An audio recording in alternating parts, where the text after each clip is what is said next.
Gobyerno na huwag silang manggulo.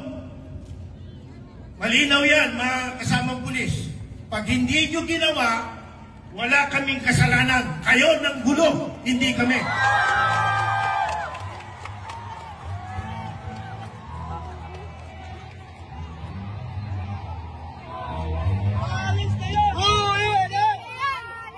Pinaalis na sila eh. May mga baril to eh. Diba hindi nyo ba narinig yung panawagan? Anong station kayo? Anong station kayo? Station sa Mandarin. Anong station sa Mandarin?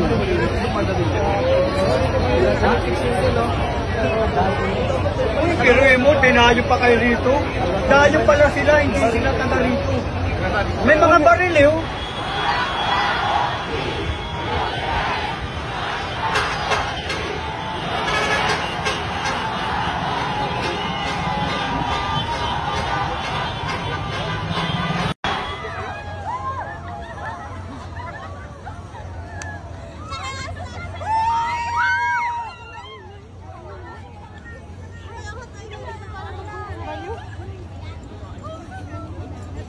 Laila, sayang-saya.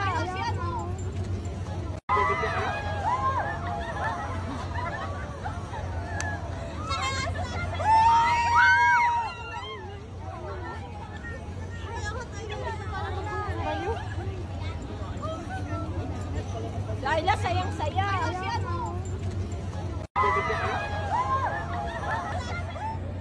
Binababala namin, pumunta kayo sa pwesto nyo, wag dito.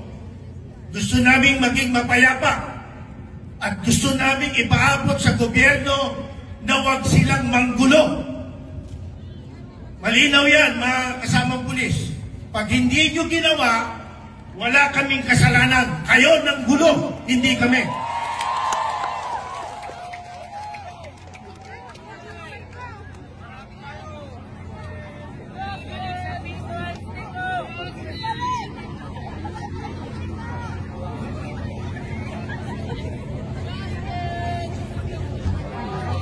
Mga kapulisan, mapayapang ito, nagpaalam kami sa gobyerno, may permit kami. Nakipag-coordinate, huwag kami ang tiktikan mo.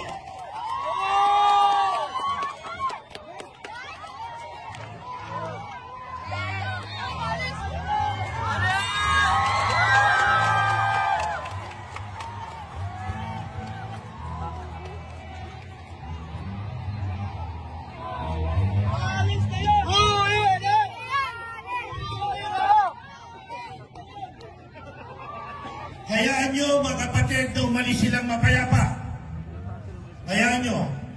Sa patay sigaw nyo, umalis silang mapayapa. Sumusunod lang ang mga yan sa order na mali. Do not follow an illegal order.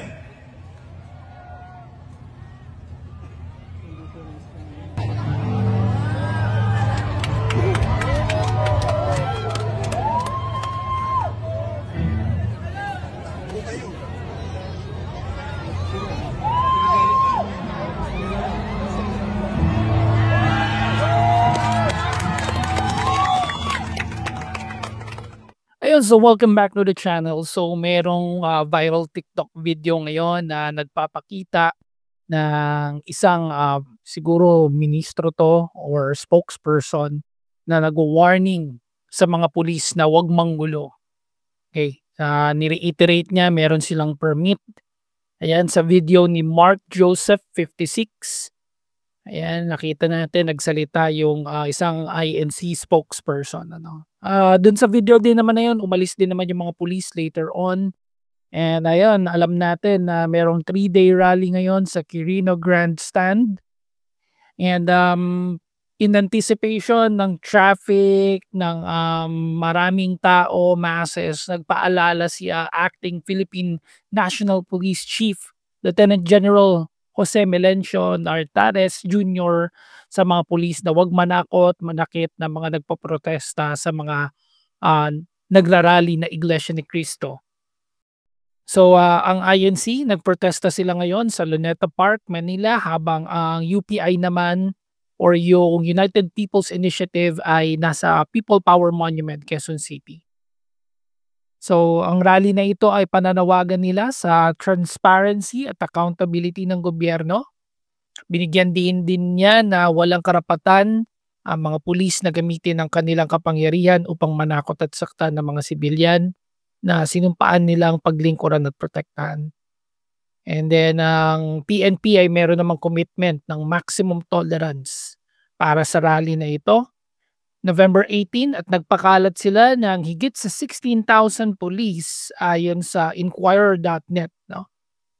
Para sa seguridad, ma-maintain yung peace, security, and safety. So kayo, ano masasabi ninyo dito sa video? Share your comments down below. Thank you so much for watching. Subscribe if you haven't yet.